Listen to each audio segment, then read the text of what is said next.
Hola, ¿qué tal? Bienvenidos a Hablemos de Migración. El día de hoy vamos a hablar de migración, ONU y la negación de Donald Trump.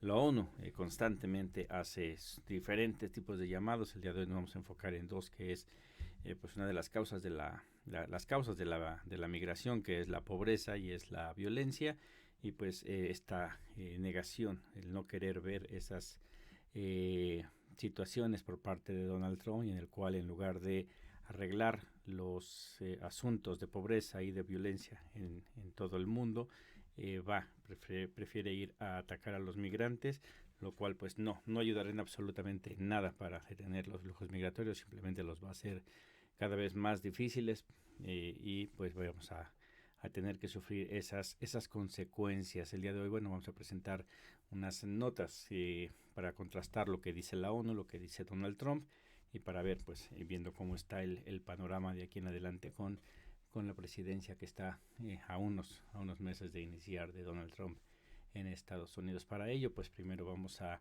hablar de esta nota publicada en el diario La Jornada aquí en México. Es una nota tomada de la asociación AP, titulada "Crece la hambruna agravada por guerras y cambio climático", según la ONU.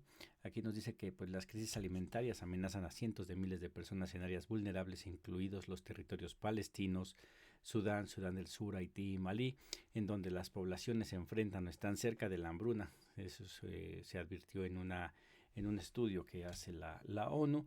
Nos dice aquí que los conflictos, la inestabilidad económica y choques climáticos, combinados con la reducción de fondos para la asistencia alimentaria y agrícola de emergencia, han impulsado a niveles alarmantes de inseguridad alimentaria aguda. Es lo que viene en este informe.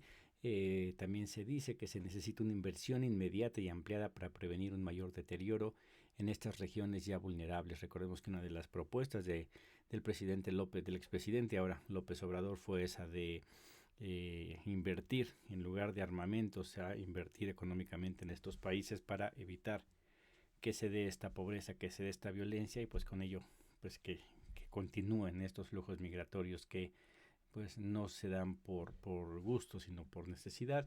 Aquí nos dice que la Organización de Naciones Unidas para la Alimentación y la Agricultura, así como el Programa Mundial de Alimentos, el PMA, dijeron que se proyecta que la inseguridad alimentaria aguda empeore en 16 puntos críticos de hambre durante los próximos 6 meses en 14 países de 2 regiones. El conflicto y la violencia armada son los principales impulsores del hambre en numerosos puntos críticos, interrumpiendo los sistemas alimentarios, desplazando poblaciones y obstruyéndose el acceso a la ayuda humanitaria. Eso también es lo que viene en este reporte. Esto en cuestión a lo que es el hambre, pero también en el cambio climático dicen que la niña es un patrón climático natural que influye en el clima global, marcado por una temperatura o temperaturas oceánicas más frías en el Pacífico ecuatorial, las cuales te van a persistir hasta marzo, con un golpe significativo en los patrones de lluvia y temperatura, que mientras la niña puede mejorar las perspectivas agrícolas para algunas regiones del orbe, también aumenta el riesgo de inundaciones en Nigeria, Malawi, Mozambique, Sudán del Sur, Zambia y Zimbabue. Y aquí lo vimos, ¿no? Como las lluvias nos han afectado bastante las costas del Pacífico. Estamos ante ante esta realidad. Los movimientos armados o los conflictos bélicos que ha habido, que siguen habiendo el día de hoy en el mundo, están haciendo que exista el desplazamiento forzado de personas. Con esto pues también se irrumpe en el cuestión de la gente que vive en el campo, la producción de pues los alimentos que se necesitan para el autoconsumo, y pues también el cambio climático está afectando eso. Aquí lo vemos en el caso del cambio climático, pues ahorita en las costas de Guerrero, Oaxaca, con estas lluvias que ha habido, pues ha afectado. De repente llegan sequías, pero también en cuestión de la violencia, como en Chiapas empieza a haber flujos ya de personas que tienen que salir de Chiapas por la inseguridad que está creciendo por allá, no en los mismos niveles que en lugares donde hay conflictos armados, pero sí de bastante importancia. Bueno, eso es lo que dice la ONU en cuestión de qué es lo que representa la llegada de Donald Trump a la presidencia, y para eso encontramos este artículo publicado en Hola News, Trump llega a la Casa Blanca dispuesto a demoler la lucha contra el cambio climático. Aquí nos dicen que pues ahora que tome posesión Donald Trump tiene la intención de demoler los cimientos de las actuales políticas medioambientales de Estados Unidos para favorecer los combustibles fósiles y abandonar cualquier tipo de liderazgo internacional en la lucha contra el cambio climático. En esta ocasión es el segundo mandato de Donald Trump, el cual pues es una de las peores noticias para las personas que están interesadas no solo en la migración, sino en el cambio climático también, pues van a estar gobernadas en Estados Unidos por un negacionista del cambio climático. En el 2020, durante su primer mandato de Trump, que fue del 2017 al 2021, él retiró a Estados Unidos del Acuerdo de París al rechazar la ciencia y calificar la crisis climática como un fraude. 4 años después, sus opiniones no solo no han cambiado, sino que pues se han reforzado todavía más.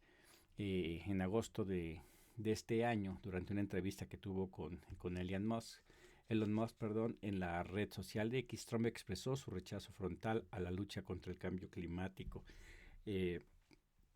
Lo que él textualmente dijo: lo que no entiendo es que la gente hable de calentamiento global o climático, pero nunca hable del calentamiento nuclear, explicó en referencia al arsenal de armas nucleares que poseen varios países.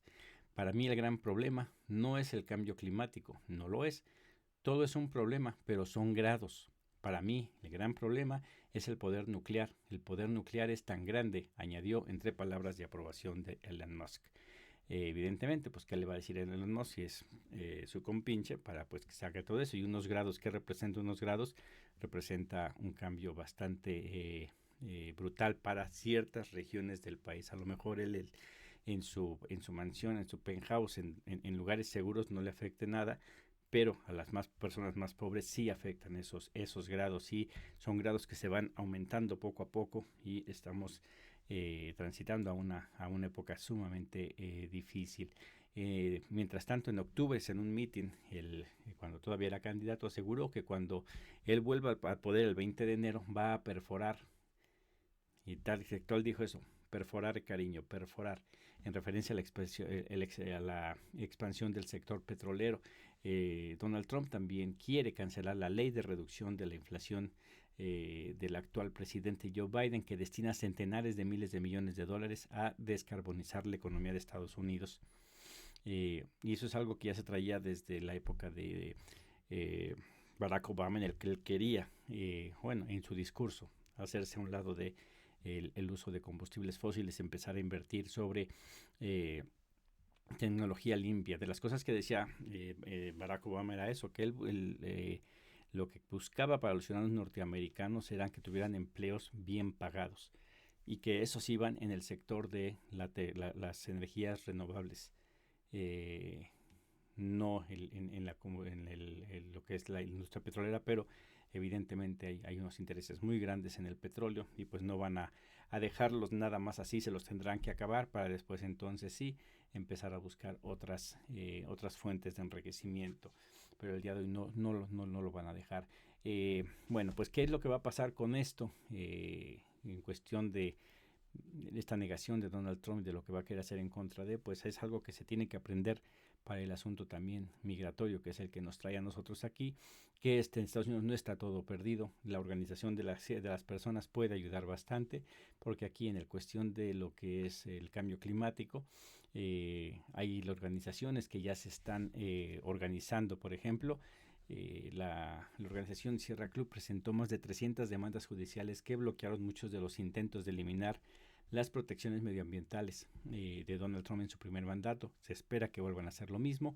Hay líderes de otras organizaciones medioambientales que también destacan que aunque Trump pueda sacar de nuevo a Estados Unidos del Acuerdo de París, que ya lo hizo, pues que solamente durará 4 años y que en cuanto llegue el siguiente lo volverá a volver a establecer, que es lo que hizo Joe Biden el primer día de su gobierno. Aquí el gran problema es que si no se arreglan las cosas y con la aceptación que tuvo Donald Trump, se pueden tomar unas medidas bastante severas para esto, lo que es el cambio climático, y que sí perjudicarían, pero va a haber organizaciones ahí que van a estar intentando bloquear todo tipo de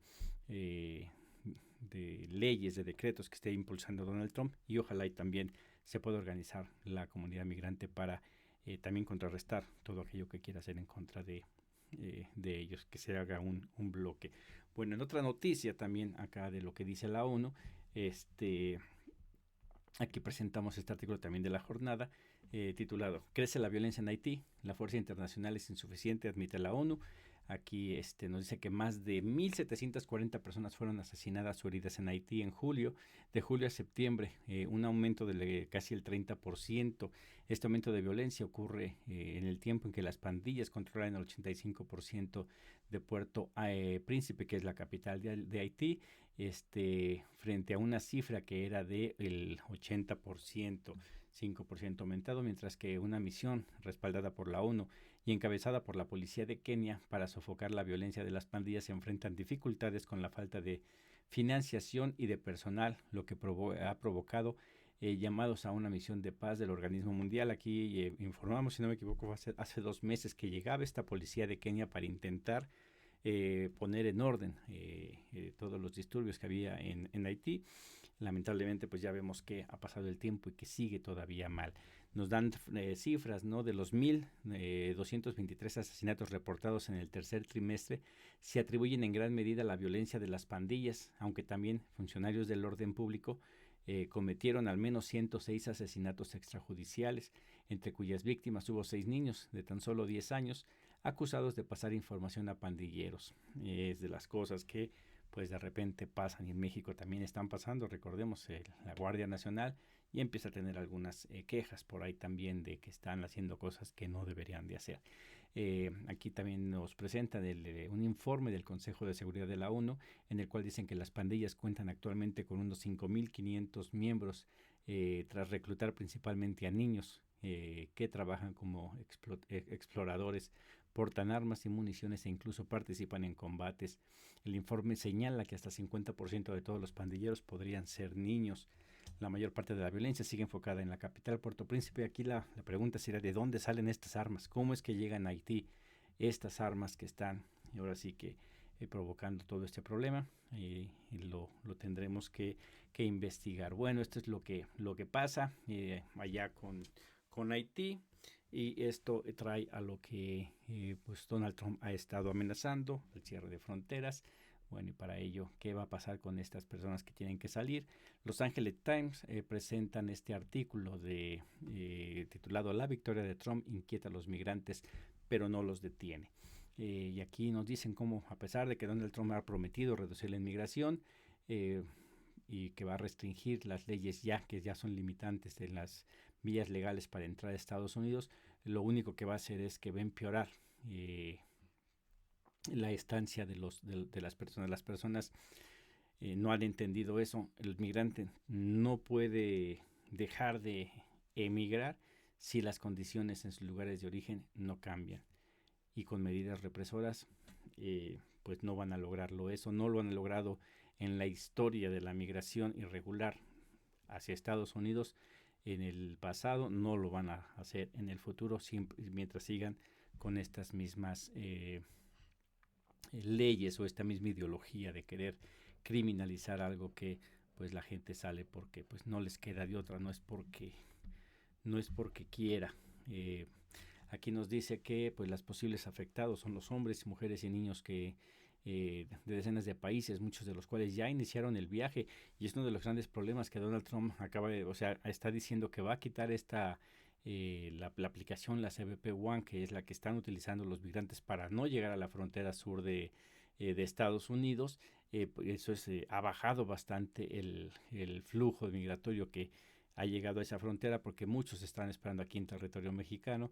Entonces es ilógico. Donald Trump no quiere que pasen de manera irregular, pero está cerrando las posibilidades para que entren de manera regular. El gobierno de Joe Biden implementó esta aplicación. México accedió a tener aquí a los migrantes mientras podían llegar para allá, pero una vez que quiten esto, si lo quita Donald Trump, pues evidentemente los migrantes van a tener que continuar su camino y van a empezar a llegar en cantidades enormes nuevamente a la frontera entre Estados Unidos y México. Estados Unidos va a querer presionar a México y pues ahí va a haber hay el potencial que haya desacuerdos y que haya una guerra comercial. No creemos que se vaya a dar a ese nivel, creemos que sí hay capacidad en el gobierno de la doctora Claudia Sheinbaum para evitar que esto suceda. Lo hizo bien López Obrador, creemos que pues también lo va a hacer este gobierno. Ya se están tomando las medidas necesarias, pero pues aquí tenemos que presentar esta información para muchos aquellos de los seguidores de Donald Trump que están, y lamentablemente muchos latinos que sí quieren que los migrantes dejen de llegar a Estados Unidos, pero pues no dejan de utilizar el sistema que les favorece a ellos para enriquecerse a costa de la pobreza de millones de personas que pues después se ven obligados a tener que salir al único lugar donde creen que pueden encontrar un mejor futuro, que es pues ellos mismos lo promocionan, ¿no? Que son la mejor economía, que son grandes, etcétera, y pues tienen que ir para allá. Esto es parte de lo que está ocurriendo con estos flujos migratorios. Evidentemente, pues los mexicanos van a tener problemas, pero no solo ellos, ¿no? Aquí la ventaja con los mexicanos es que si los regresan, pues muchos van a volver a intentar pasar por el recorrido es bastante corto, pero ¿qué pasa con aquellos que vienen de lejos, aquellos que vienen de Cuba, de Venezuela, en donde las situaciones no están cambiando por los bloqueos comerciales que hay por parte de Estados Unidos que obligan a que un sector de la población tenga que dejar sus lugares de origen y que quieran llegar a Estados Unidos con la promesa de que todo va a estar mejor allá, para que después se den cuenta que ni siquiera los quieren recibir?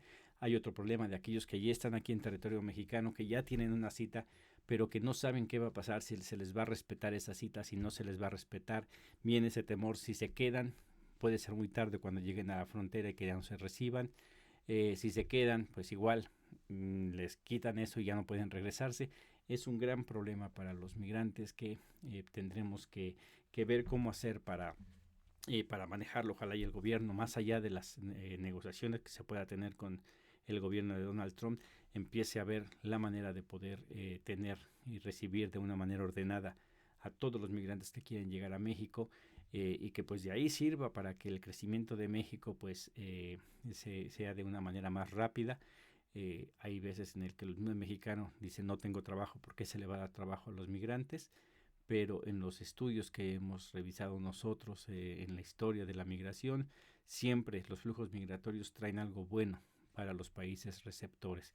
Entonces, consta de una buena administración. Creemos que tenemos una buena administración a nivel federal en México con el gobierno de Claudia Sheinbaum. Aquí en la Ciudad de México con el gobierno de Clara Brugada creemos que también se va a poder salir adelante. Es cosa nada más de poner manos a la obra y ver qué es lo que sucede. Aquí nos hablan de los, también habla del número de mexicanos que hay, se toca este tema aquí.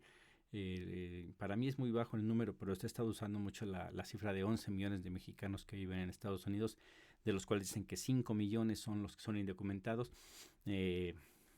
Nosotros creemos que son más, por todos aquellos que están escondiéndose, pero suponiendo que son los números, estos 5 millones de mexicanos indocumentados serían los que serían con la posibilidad de que fueran capturados y repatriados. Habrá que informar bastante. Hay leyes que protegen a las personas que están en Estados Unidos. No es de que te agarro y te saco. Y bueno, habrá mucho que revisar, mucho que consultar con abogados. Tendremos que hacer alguna entrega para asesorarnos con abogados de migración en Estados Unidos, que es uno de los llamados que vamos a tener que empezar a hacer ya a partir de ya. Ahorita es esto de, va a haber mucha gente que va a querer abusar con este miedo que está generando Donald Trump y su gobierno, que todavía no entra, pero que todas las declaraciones que ha dado se han espantado a la gente y que muchos se van a aprovechar de eso para estafar a los migrantes. Esto siempre ha pasado y pues esta ocasión no será diferente. Bueno, esto es un poquito del contexto de lo que está pasando, estas contradicciones entre pues lo que dicen los informes de la ONU y pues estas negaciones que da Donald Trump en algo que es vital, lo que es el cambio climático, la pobreza, la violencia que hay en todos lados y cómo este gobierno que está por iniciar se desvía, no lo reconoce y pues quiere hacer las cosas que le convienen al sector que ellos representan. Bueno, esta es la entrega del día de hoy. Los espero en la siguiente. Muchas gracias.